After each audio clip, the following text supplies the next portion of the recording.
है h के सूरत में, that is 2.65 multiply 10 to the power 6 metre.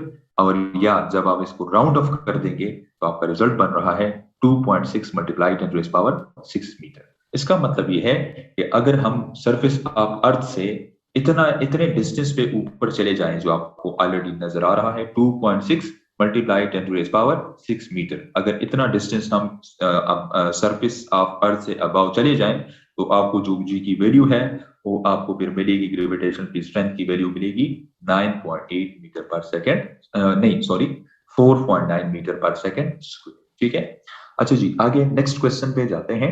Question number 5 है आप लोग का, Assume that a satellite orbits Earth 2 to 5 kilometre above its surface। ठीक है, आपके पास जो हाइट गिवन है above surface जो एल्टीट्यूड के सूरत में है दैट इज 2 to 5 किलोमीटर, इसको मीटर में कन्वर्ट कर दे तो आपका रिजल्ट बन रहा है 0.225 multiply 10 to the power 6 metre. ठीक है, उसके बाद है given that the mass of earth is, आपको ये पता है कांस्टेंट है मास ऑफ अर्थ जो है, उसके साथ है एंड रेडियस ऑफ अर्थ भी कांस्टेंट है 6.4 multiply 10 to the power 6 metre.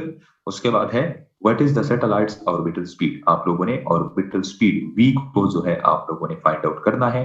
Gravitation constant की वैल्यू उसी तरह से आपको कांस्टेंट गिवन है, g की जो वैल्यू है कांस्टेंट होती है। उसके बाद है फाइंड आप लोगों ने करना है v स्पीड, ठीक है ऑर्बिटल स्पीड आप लोगों ने फाइंड आउट करना है। तो फार्मूला आपका होता है जो कि हमने ऑलरेडी डिराइव कर चुके हैं, हम इसको डिराइव किया था हमने, वो है आपके पास v is equal to GME divided by RE plus H under the root. ठीक है, इसमें सारी वैल्यूज आप पुट कर लेंगे तो आपके पास कैलकुलेशंस के बाद जो रिजल्ट आ रहा है that is V is equal to 7.77 multiply 10 to the power 3 metre पर सेकंड। अच्छा ये एक्सेलरेशन नहीं है बल्कि वेलोसिटी है या स्पीड है, जिसको आप लोगों ने मीटर पर सेकंड स्क्वायर नहीं लिखना बल्कि मीटर पर सेकंड लिखना है। ठीक है, तो ये आपके पास जो है रिजल्ट आ रहा है 7.77 multiply 10 to the power 3 metre पर सेकंड। अच्छा जी, अभी तक हम जितने भी क्वेश्चंस कर चुके हैं इसमें से किसी का कोई भी क्वेश्चन है तो आप लोग मुझसे पूछ सकते हैं जी। क्वेश्चन जी, कोई क्वेश्चन नहीं है सर? जी हसन सर ये ऊपर जो क्वेश्चन में है ना h is equal to -2.6 divided 10 to the power 6 minus क्यों है सर? ये जी मैं बता देता हूँ, अपने आप को म्यूट कर देना, बता देता हूँ। ठीक है,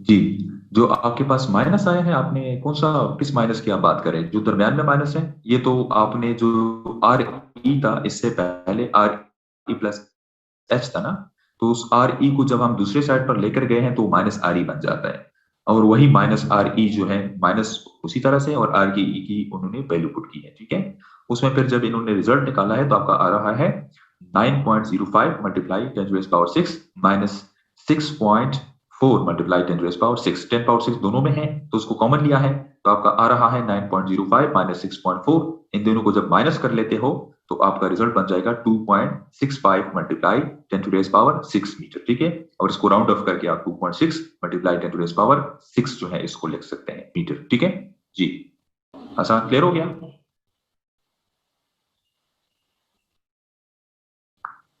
जी? और कोई क्वेश्चन, एनी क्वेश्चंस? ओके जी, चले नेक्स्ट पेज पे जाते हैं।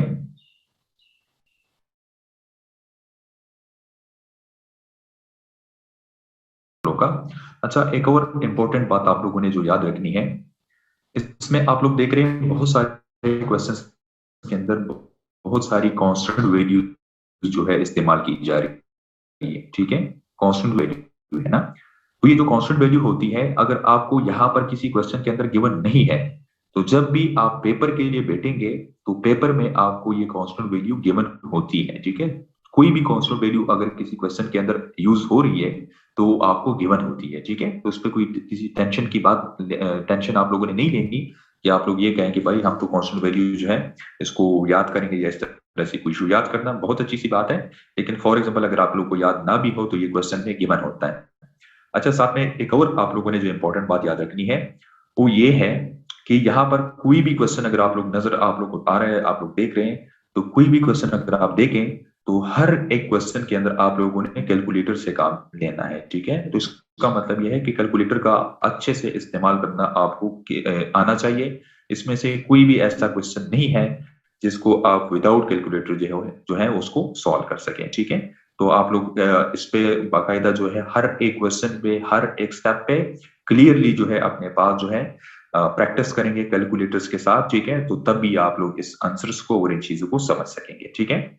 अच्छा जी, तो आपको क्वेश्चन के अंदर गिवन है the distance from centre of earth to the centre of moon is, centre of earth से लेके सेंटर ऑफ मून तक जो आपको टोटल डिस्टेंस गिवन है आर के सूरत में, it is 3.8 multiply 10 to the power 8 metre, ठीक है।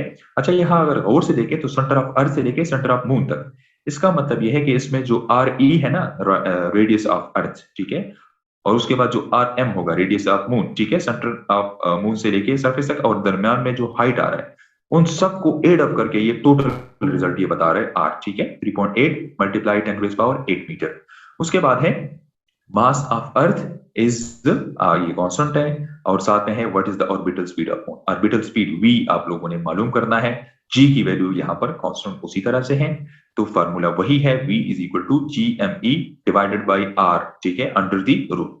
अच्छा, वहां पर था आर ई प्लस एच, ठीक है। अब जैसे मैंने बताया कि यहाँ पर वो आर ई प्लस एच और साथ में प्लस आर एम जो mass of radius of moon होगा, वो सारी चीजें आपको एक ही वैल्यू में गिवन है एज एन आर, ठीक है। तो आप लोगों ने जस्ट आर लिखना है।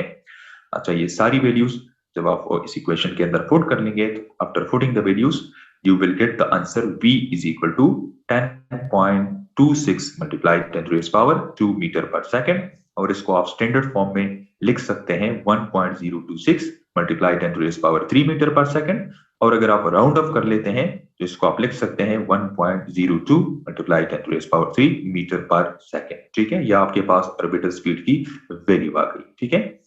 अच्छा जी, उसके बाद है ये आपके पास किसकी स्पीड है, मून की ऑर्बिटल स्पीड है, ठीक है, कि मून हमारे अर्थ के अराउंड किस स्पीड के साथ रिवॉल्व करती है।